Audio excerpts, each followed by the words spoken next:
بسم اللہ الرحمن الرحیم۔ السلام علیکم ناظرین،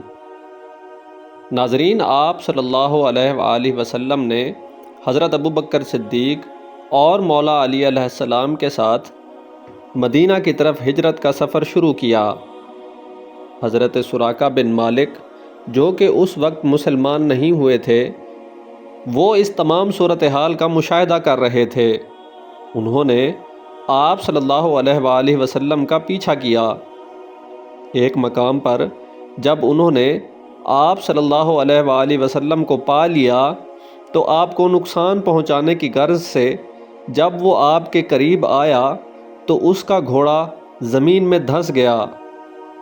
اس نے آپ صلی اللہ علیہ وآلہ وسلم کو آواز لگائی کہ میرا گھوڑا زمین میں دھنس گیا ہے، میں وعدہ کرتا ہوں کہ میں آپ کو کوئی نقصان نہیں پہنچاؤں گا، آپ مہربانی فرما کر میری مدد کیجیے۔ رسول اکرم نور مجسم صلی اللہ علیہ وآلہ وسلم نے سراقہ کا گھوڑا زمین سے نکلوایا اور انہیں واپس مکہ کی طرف روانہ کر دیا۔ ناظرین، جب آپ صلی اللہ علیہ وآلہ وسلم مدینہ پہنچے تو مدینہ کے لوگوں نے آپ صلی اللہ علیہ وآلہ وسلم کا پرتپاک استقبال کیا۔ مدینہ کے ہر ایک خاندان کے سربراہ کی خواہش تھی کہ آپ صلی اللہ علیہ وآلہ وسلم ان کے ہاں قیام کریں۔ جب آپ صلی اللہ علیہ وآلہ وسلم کے لیے فیصلہ کرنا مشکل ہو گیا تو آپ صلی اللہ علیہ وآلہ وسلم نے اپنی اونٹنی پر چھوڑ دیا کہ قصوہ جہاں بیٹھے گی میں وہیں قیام کروں گا۔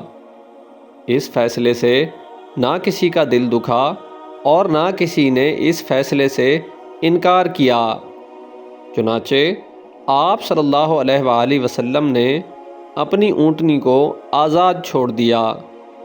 آپ صلی اللہ علیہ وآلہ وسلم کی اونٹنی حضرت ابو ایوب انصاری رضی اللہ تعالی عنہ کے گھر کے سامنے بیٹھ گئی اور آپ صلی اللہ علیہ وآلہ وسلم نے وہیں پر قیام فرما لیا۔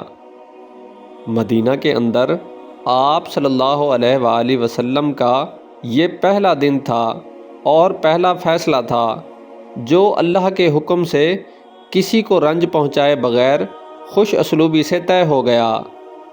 اب مدینہ میں دوسرا بڑا کام ایک مسجد کی تعمیر تھا جو کہ مسلمانوں کی درسگاہ ہو اور جہاں پر مسلمان نماز ادا کر سکیں، لہٰذا مسجد نبوی تعمیر کرنے کا فیصلہ ہوا۔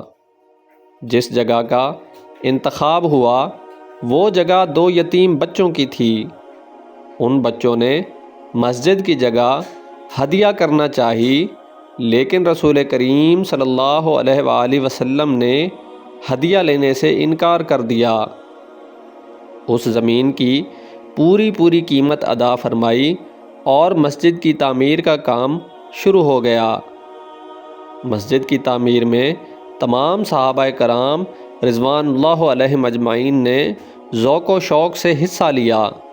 مسجد کی تعمیر کے بعد آپ صلی اللہ علیہ وآلہ وسلم نے مدینہ کے لوگوں میں رختہ معافات قائم کیا۔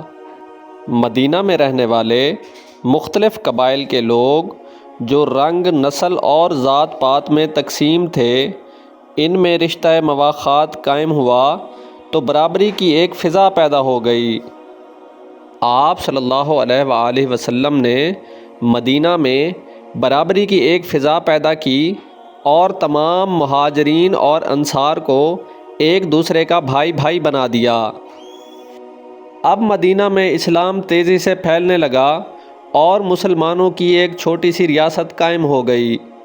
یہ بات مکہ کے کافروں کو بالکل پسند نہ آئی۔ وہ دن رات مسلمانوں کے خلاف منصوبے بنا رہے تھے اور چاہ رہے تھے کہ کسی طرح مسلمانوں کی اس ریاست کو پاش پاش کر دیا جائے۔ اس مقصد کے لیے کافروں نے مال و اسباب جمع کرنا شروع کر دیے۔ مکہ کے کافروں نے 50,000 دینار اور 1,000 اونٹ جمع کیے اور ایک تجارتی قافلہ شام کی طرف روانہ کیا تاکہ اس تمام رقم کے عوض بھاری اسلحہ، تلواریں اور نیزے تیر خرید کر مسلمانوں کے خلاف اسے استعمال کر سکیں۔ اس تجارتی قافلے کی کمان ابو سفیان کر رہے تھے اور کل 27 لوگ اس قافلے کی حفاظت پر مامور تھے۔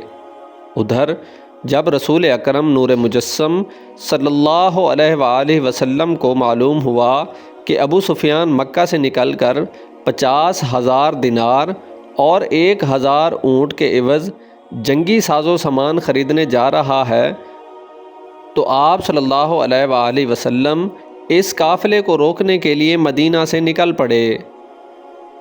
آپ صلی اللہ علیہ وآلہ وسلم کے ساتھ 150 صحابہ کرام تھے۔